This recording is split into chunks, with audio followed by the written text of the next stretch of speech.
Burning grass and leaves, that just creates a lot of smoke hazard. It's annoying to your neighbors, so that's not allowed. Your fires cannot be huge. I've been called on for fires in yards where people have just massive fires burning them. So we have to put those out and tell them it's got to be contained, 3 foot in diameter, no more than 2 feet high. That's what you have to have for a recreational fire. And it's for recreational purposes only. You want to go out and grill hot dogs or make s'mores or that kind of thing, just sit around your fire and hang out with friends, that's cool, but it's got to be contained. You also have to have some method of putting that fire out right there with you. Fire has to be attended at all times. If you go to bed at night, you think, I'll just let it burn out, you can't do that. You got to make sure it's put out. If your neighbors call, we're going to show up at your house and we're wake up at 2 o'clock in the morning and say, hey, you still burning fire out here. I actually did that to a guy. He got really mad at me. It was 2 o'clock in the morning. I knocked on his door. I told him, you need to get out here and put this fire out. So he comes out in his jammies. He's putting fire out in his backyard because I wasn't going to drain water out of my truck to put his fire out. He let burn. So I can annoy people that way. Anyway, you're perfectly within your rights to have those recreational fires. Keep them contained. And there's a handout in the back about open burning. So if you want to know what it is, what the rules are, you can grab that handout with you. If you have neighbors that are burning something, say, hey, you can't really burn those kind of things. Or if it's a problem, you can always call 911 and we'll show up and we will put the fire out. So, any questions that I'll be around? Yeah, that question we were talking about, call the phone number, whatever, before you burn. Yep. Is that in reference to a fire pit, or is that in reference to burn on the ground without fire pit? We ask for you're supposed to get a permit, which is simply making a phone call. That way we can notify dispatch that 128 Leslie Avenue is allowed to have a fire. And so if that comes in, oh, well, they've got a recreational permit. Somebody happens to call, they're annoyed with their neighbor or whatever. Hey, neighbors don't burn stuff in their yard. Okay, but they've got a permit. So that's why we do that. So we're aware of where they are. And there's a number up above there that ask you to get those approvals to do that. So even if it's in a burn pit, we ask for that just because it makes it easier on us. And if dispatch doesn't know, they get a call. 128 Leslie Avenue is having a fire. There's a fire in their backyard. It's not on their list. They're going to send fire. So it's not a fire or a fire pit. Yeah. We ask for the fire pit for the recreational fires, just because you're containing that and keeping it. But according to these rules, I'm going off of there. But yes, still you have to maintain it no more than 3 feet wide and no more than 2 feet high. And so that's another reason we have the fire pit, you're within those parameters. You have a question back there, Jim? Just a comment, earlier about customers can be powered off, right across the area. Yes. Yep. You notice it's not a fire when some guy goes in the school uniform on that the other day. Oh. No.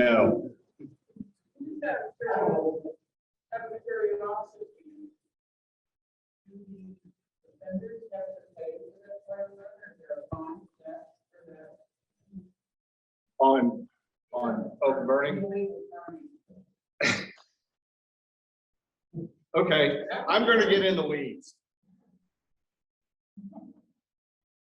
And this is probably going to get back to me, but I don't care. I hope people know. We haven't had an effective fire ordinance signed since 1972. And our office has pushed and pushed and pushed for that. Again, call your city council. We need this done. Our office is pushing, pushing, pushing for it. We don't have finding ability in the city of Evansville. Fire department has no finding ability. So I can't go to you and here's your findings. So if that gets back to me tomorrow, well, so be it. But that's just the fact of the matter is.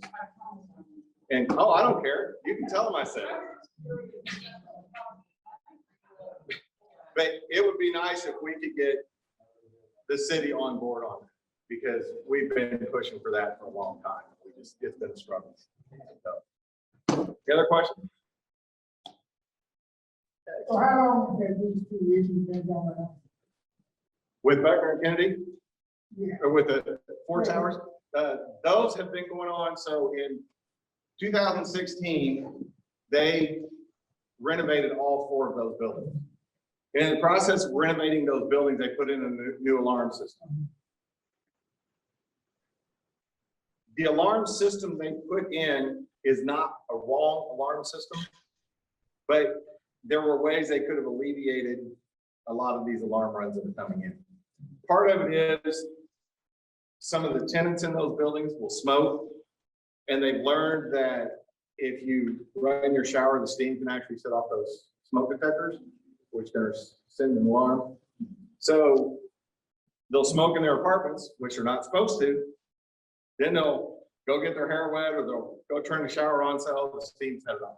Well, we walk in there and we see cigarettes and stuff laying on the counter. It's like, okay. So, you know, we keep track of all that, and I mean, you can see, we have, whenever we get reports on that, specifically what those reports are, we can actually bring all that information up and tell you exactly what it was. So that's been going on since 2016, since they renovated those four buildings. So. Any other questions? Thanks.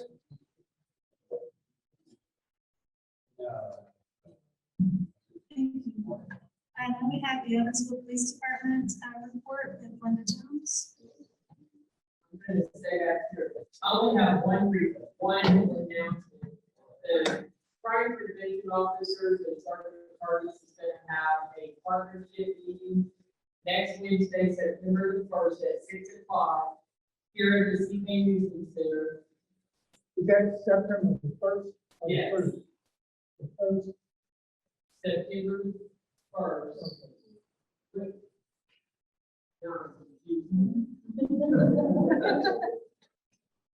Wednesday? Yeah. Yeah. September the 1st. All right. At 6 o'clock, and it's gonna be in the, at the CK Newsome Center, will be in rooms 118, C and D. It's right next door to where, usually meets. We're gonna be in the rooms next to that. Starts at 6 o'clock, all crime prevention officers will be there, so it's like all three sectors at one meeting.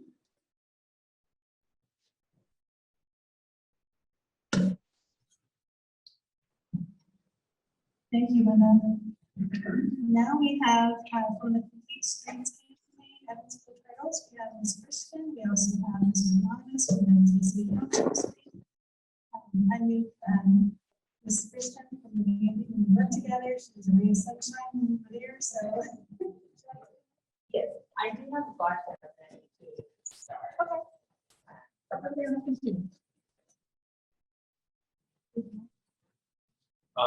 She'll be going first. I will say, on the way out, tell us what, some handouts here, so pick one up. On this table.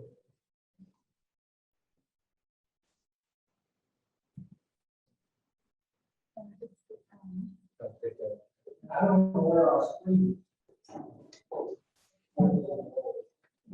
Must be where the flag is, right?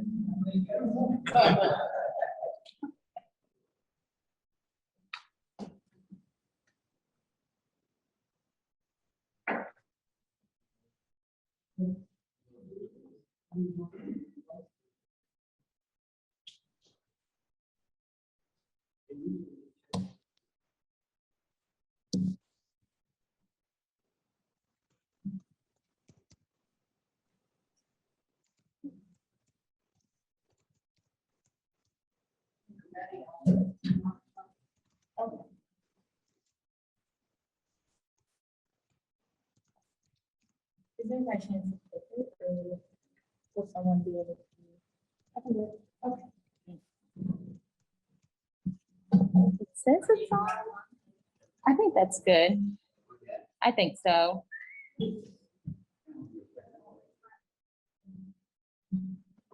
Oh. Okay. Yeah, I would have done that. Yeah. Sorry, guys.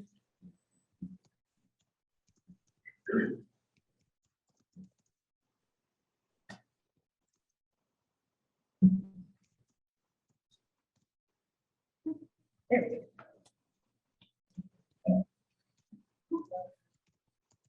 I'm gonna get it focused.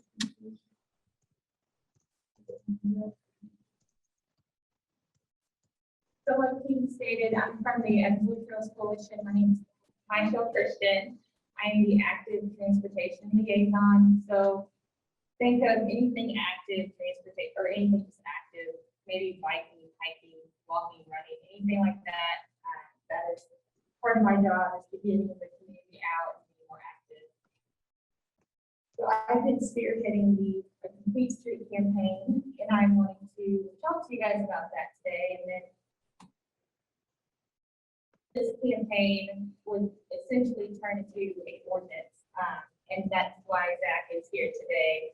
This ordinance does have to go in front of the city council for it to be adopted and put into it's adopted for the city. I don't know where else. Thank you. So I'll first go over just some brief history of what the Evansville Trails Coalition is. So we were formed in 2009 by Roberta Hyman. You may know her. She does sit on some boards in Evansville. So we are a nonprofit. We gained that status in 2009. And our legal name is the Evansville Area Trails, because we don't want to just focus on Evansville. We do focus on the area. So that is like Ward Trails and New Harmony and Mount Vernon. So bringing that connectiveness to the trails that we have here in town. But we do business as the Evansville Trails Coalition. So there is 2 staff members, Lori Van Hook, who is my executive director, and myself, and then our board members here. So we have a mission of we connect people in places and promote active lifestyles and advocate for the development of multi-use trails. Our vision is to see a more vibrant and active Evansville in which the multi-use trails are integrated in daily living. And our core values are passion, advocacy, collaboration, community, and connectiveness. So you may be wondering what Complete Streets is. So Complete Streets is a street that is safe, comfortable for all road users, regardless of their choice of transportation. And it is not a one-size-fits-all design. It's going to be unique to that community context. So the next slide I'll show you. It's pretty blurry, but this bottom picture is the new design of, let's see, Weinbach. So how they did Weinbach is going to be different than the top picture of how they did Oak Hill. And then it's going to be different than how they've redone Covert Avenue. So it's just going to fit to what that area needs at that time. So with Weinbach, they took it from 4 lanes down to 2 with a middle lane that is a right and full right lane. And they've been able to add the share roads onto the road to represent that we do share the road with any bike users. And then at the top, you can see where Oak Hill has a dedicated bike lane by having the share roads off to the side, closer to the sidewalk. And even more examples. The top left, you'll see it's not Oak Hill, but it's going to be right on the street there. So, and then I added the new Covert Avenue. They've really done a good job with Covert Avenue on adding that bike lane and then making the sidewalks go from 41 to pretty much Newsome. And they're ADA accessible, so anyone can get on and off the sidewalks. And there's no utility poles in the way, as you've seen in other parts of the city. So the city's doing a great job at incorporating the complete street elements, but we just haven't set the tone for the future when we don't have maybe like a city engineer that is already incorporating and understands these elements need to be included. So a brief history of complete streets. The city actually first considered a complete street policy in 2012, and it wasn't adopted. So in 2016, the Evansville Metropolitan Planning Organization adopted complete street strategy. So that complete street strategy began to be included in their associated best practices on federally funded road projects for regional implementation. So as you see here, Evansville is one of the top, is the third largest city in Indiana, yet we do not have a complete street policy in place. So with our population being 118, and we see that Vincennes, Liaison, Ordiance, Southland, Brentford, and Kokomo, cities that are way smaller than we are, already have this in place and have had it for some time. Neighbor County does rank 82nd in health outcomes, so that is the quality of life and length of life. And then we rank 65th in comparison to for obesity, physical inactivity, and then access to any exercise opportunities. So I'm not sure if any of these, if this data does come to a shock for you all, or you may get. Is that based on counties around the state? And then Indiana does rank 22nd for the most dangerous state for any pedestrian, especially for people who are 50 and older. So our population in Evansville is aging. We have 65% of the population in 2010 were 14%, and then 65% in 2020, 65 and older in 2020, now 16%. And we can just expect that to keep rising as the years go on. But our ADA report card, so access to accessible transportation, we were rated as a B+. And then the attention to accessibility requirements and alterations and maybe new construction is rated as a C. So being a person that has worked in the community, I understand the troubles that people who may not have a car or ride transit, public transportation, and walk and maybe ride their bike as their transportation, it is very difficult for them to get around the city safely. We have a great, public transportation system, but again, this policy is geared towards your choice of transportation and what you choose. You should always have the right as everyone else, even if you're driving your car or riding your car. So why do we need it? Complete streets will improve the city of Evansville. We're making it safer, accessible, more comfortable, walkable, bikeable, and attractive. We want to attract and retain the residents that we have, especially the 20 to 34 age range. They're moving out of Evansville and they go to the larger cities, which we are surrounded by quite a few, Nashville, Louisville, St. Louis, and all that. And they have things that attract their residents, yet Evansville is starting to age out and we don't want to have a reduction in our population. We want to attract and grow. So both the older and younger adults do prefer quality places that are walkable. And that includes it, like 62% of millennials, 45% of baby boomers, 55% of the silent generation. Along with having a complete street policy, it does increase your property value. So if you're around an area, take for instance, UE, how they've done Walnut from, Weinbach to Highway 41, that is a very walkable area. And if you're in that area and you put your home up for sale, that does increase your home value because you have access to nice streets and walkable and attractive sidewalks. So let's see, what will the proposed policy mean for Evansville? It just requires the city to consider and incorporate these elements in all regular street construction moving forward. Nothing. So this requires departments to collaborate, incorporating complete street practices in all processes. And it just ensures equity in all streets and implementation around the city. So one side of the city does not get more attention than the other side. And we want it equal. I'm born and raised on the east side, and it's flourishing. And I know that other sides of town are not. So I would like to have it, equitable around.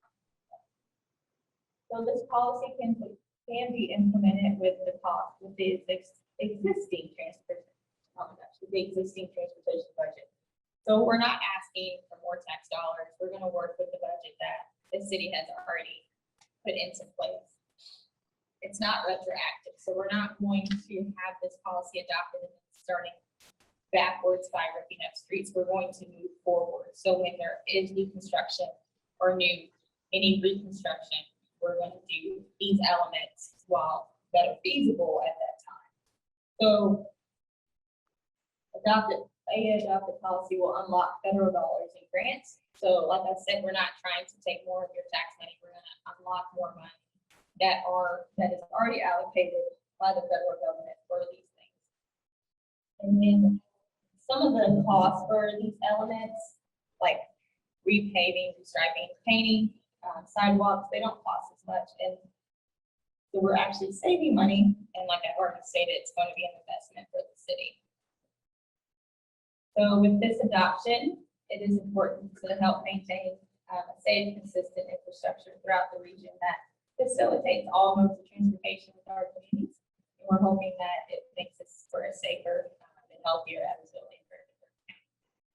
For the residents, you guys are the biggest benefit from this adoption. So, any questions so far? We can talk about some of the benefits. My concern is on the downside of it, how much they'll take, people where they can't park in front of their house. So on-street parking is one of the elements of a complete street. So, and one of the main complete street in Evansville is North Main Street. If you guys are familiar with how they've redone North Main Street, that is a complete street. So it has the on-street parking. But again, we know that's not feasible for the whole city to have a street that is like that. So what street would you be referencing? Well, I just read in the paper, I don't know. Yeah, on-street On parking. Warning Street, I noticed a lot of people complaining about losing their parking. Yes. Was that y'all that caused that? Well, that is due to other things, but he is incorporating complete street element. Yes, the on-street parking was taken away, but then that made room for ADA accessible sidewalks for people who were in wheelchairs or walking. You need ADA accessible. Well, what I'm concerned about, people talk about how this raise the value of property. Someone losing their capability to park in front of their house, I don't see how they can raise the value of their property.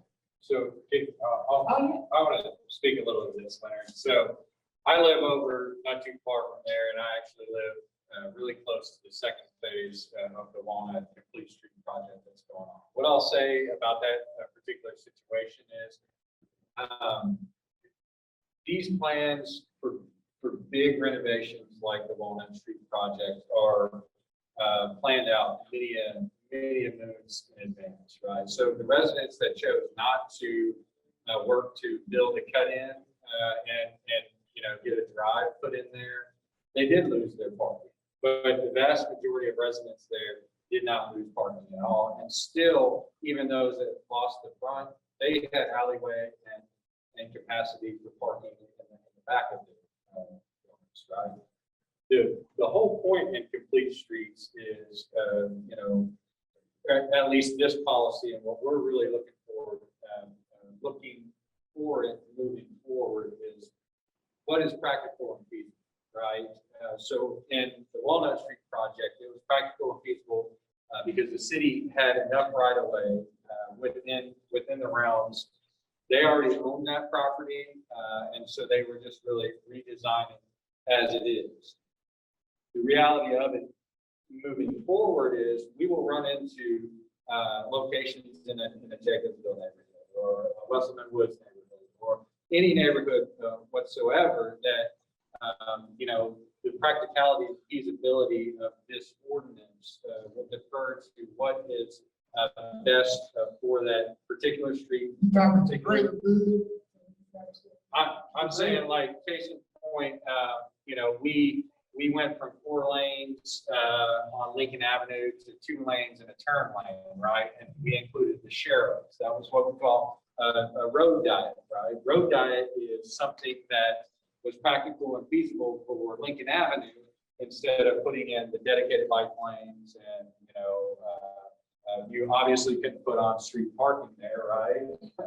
And then the other side of it is like, you didn't have any right of way that didn't come along with it with a big price tag that the city would have had to pay property owners, right? So the structure of this ordinance versus what was, I believe, proposed in 2012, ultimately shot down was, this is not an all or nothing situation. This is how many elements can we incorporate to increase safety for pedestrians, bikers, folks that, have mobility issues and have, mobility machines, whether it be wheelchairs or the little scooters or whatever it might be. And then, really,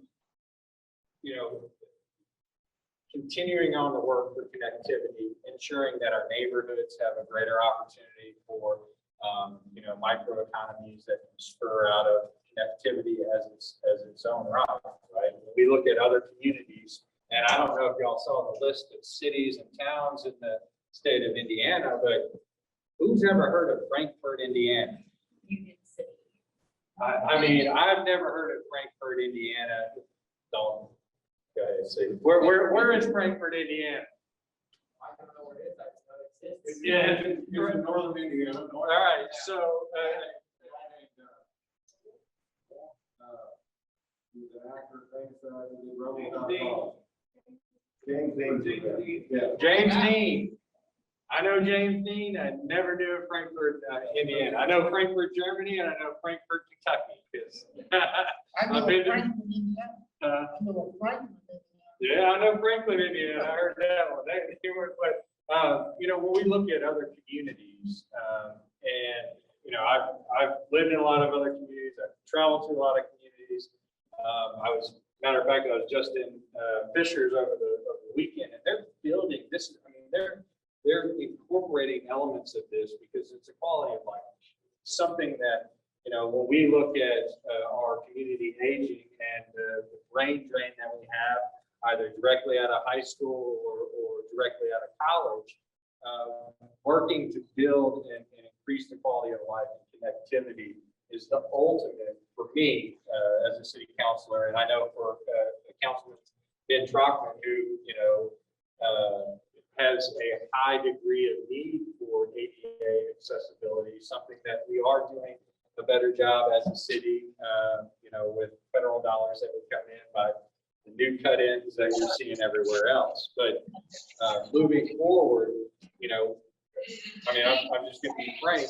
We won't always have a mayor Roy Winnicky. We won't always have a city engineer, Rick Schmidt, who incorporates this type of development with respect to our road pavings and reconstructions, and anything that also comes along with the consent decree with all of the sewer improvements that are going on. So ultimately, that's a long way to say that, Leonard, no, people aren't going to be losing, their front, the front door parking or street side parking on their homes. But what we're going to do is we're going to incorporate elements that makes the most sense from practical, feasible, and obviously a financial standpoint. As Mychelle said, we have limited dollars each year when it comes. I think $1.9 million is what I recall being in the budget for the upcoming year for the city engineer to work towards. He keeps asking for $3 million. He gets 1.9 million allotted to him year after year. So big city, little budget, but what we want to do is, instead of doing it halfway, we want to do it all the way with what we're committing at this point. At the last Blues Town meeting, which was Tuesday, this subject came up, and I knew the name, and I thought, Senator Towns just happened to mention that, we need, this food desert, they call it, the grocery stores and everything, and not trail, trail night roads and stuff, and sitting right here, it's Kelly Coors. They both on the same county. So they went back and forth. I heard it was pretty exciting. Yeah. So you kind of speak on that, you know. Yeah, so, I mean, here's the thing, right? Why can't we do them both? You know, the reality of it is the city of Evansville is not gonna open up a grocery store. That has to be done by private business. Private businesses are looking at things like, traffic counts, right? Traffic counts are really important to grocery stores because the profit margin for a grocery store is so small. But the reality of it is we have a lot of folks in underserved areas of our city that have transportation issues. So connectivity is as equally as important to having a grocery store in an underserved neighborhood or a food desert for the sheer fact that it's going to accommodate more people. You'll have the people that have, you know, their bikes to get there. You'll have the people that will have their scooters to get there, their vehicles to get there. The people that can manage the cumbersome, you know, bus system that we have. But you also have to take into account, you know, my day job is, you know, at Aurora, I'm the executive director of Aurora. A policy like this touches everybody. It touches the homeless community. It touches lower to moderate income individuals and families. It touches the middle class. It touches the upper class, and it connects us all. And that's what we should aspire to be as a community, is connected the best that we can. And what better way to do that than implementing an ordinance, setting a standard for how we're going to build our community forward. Not thinking about backwards, not thinking about what we could have done in 2012 and how much farther we'd be ahead right now. But we got to start moving forward. We got to start thinking forward. And if we want to be ease for everyone, and we want to, you know, you guys are the epitome, right, of connectivity, right? This meeting right here, and this just plays it out in practicality in real life. You know, And to piggyback off what Zach stated about private development, private developers look at the area that they want to build in. So if it's not attractive to them, or it's not going to, you know, drum up business for them, they're not going to, you know, come. So, you know, again, looking at North Main, looking at how beautiful it is, businesses are there and they're thriving. So, like I said, not every street can look like North Main, but we can have streets that have elements of this complete street, and we can attract businesses or private developers to come and do the things that, you know, this town needs. Well, I also want to touch on something else that Mychelle said. So, you know, the scoring that we're seeing, whether it's the health outcomes scoring, the livable cities scoring that we're not even getting from the ARP, and I can't remember what the other two was, but the reality of it is we can't access, you know, certain national grants that are non-government funded. We can't access government funded grants because we don't have policies like this in place. And why would we want to leave money on the table if we can simply, you know, implement an ordinance that sets the course, makes connectivity, walkability, bikeability, ADA mobility a priority as part of our community? I don't like to leave money on the table, especially from a city council standpoint, and as serving as finance chair this year, and all that we've seen with respect to difficulties with our revenue streams all across the board, you know, due to COVID and whatnot, we still, you know, we need to leverage and maximize every opportunity that we have to improve our community. Great, so I believe right now I've researched 30 grants that do to go towards certain things.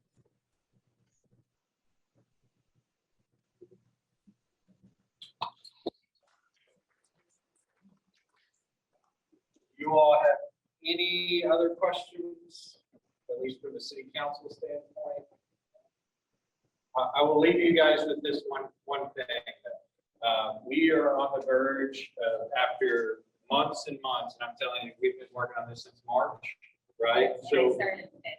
yeah, so, we have met with many community interested, organizations and entities, whether it's EREP, whether it's the Builders Association, whether, we're still looking at meet with the Builders Association, and I can't tell you how many others that we have. We have, about 9 or 10, letters of support for this. National organizations and then even state representatives. Yeah, we have been taking their input. We're finalizing the final draft of the ordinance. And we hope at least, I think by October, that we're making a final vote on this. Everything from a public project, at this point, we're thinking everything from a public project moving forward will incorporate this new ordinance. From a project development standpoint, we're going to probably have a date a little bit farther out arbitrarily. And then we're also working with, the departments within the city to ensure that we're not increasing any red tape. That the processes that are in place for site review and something else, I can't remember what it is. All of the processes that any development goes through, that this is just all incorporated into it instead of, one additional hurdle, because we want to make sure that, we're obviously doing right by the folks that are building from a private standpoint as well. Yes, sir.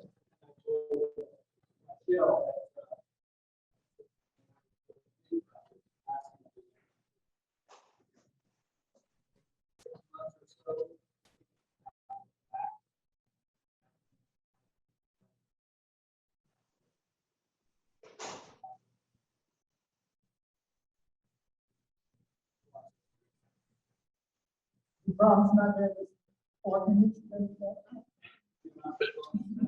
Doctor probably didn't have nowhere to park. Yeah. That's what I'm thinking. I will tell you, one other element of this ordinance is really working with the EMPO about really kind of doing community scorecards on the work that the city is doing. And, ultimately, the way this ordinance is written is with strong encouragement to the county commissioners and county government to adopt the same policy so that we can extend our boundaries. And let's be real, it's not happening anytime soon, but eventually a lot of the infrastructure that the city's already put out there and the neighborhoods that are out there, some council, some mayor, maybe both councils and a mayor in the future will probably be looking to annex out there. I know that's a terrible word to say, but it's happening over in Newburgh. It happens all the time. Why not encourage them to develop, complete streets and connectivity in the same respect of what we are, irregardless of annexation that will come forward. We want our community to do the best they can. Yes. We kind of got delayed in Oak Hill in the county portion, but from Lynch Road all the way up to Millersburg will mimic what is already from Morgan Avenue from 41 up to Lynch. It will mirror image each street. Yes, and I believe that, I think there's a 3.5 mile bike lane that's going to be added on out of the road too in the county. Yes, John mentioned that, but we're still talking about with all this new federal money coming in like 2025, or some of this is left for this. Thank you so much for coming out tonight. Okay, so,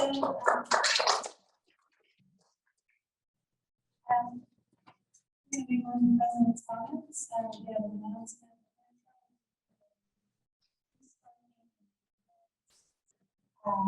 Let's gather on October.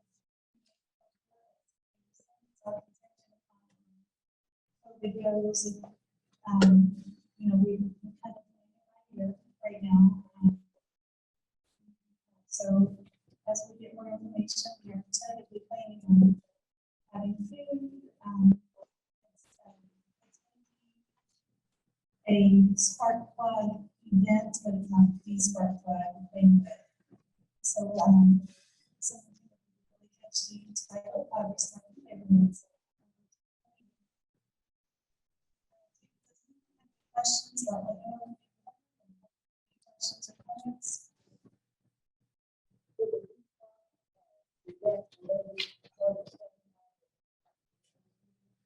I guess it would be, on,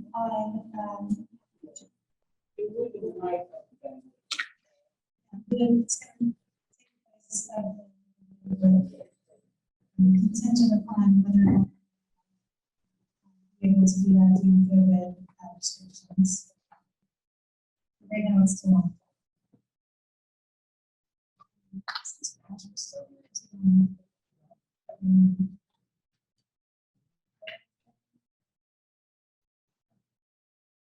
We are looking forward to the next newsletter coming out from our office staff, Joe Oliver here, and also Josh Martin. They'll be releasing that next week, so so we have no other questions. Does anyone want to meet to adjourn the meeting?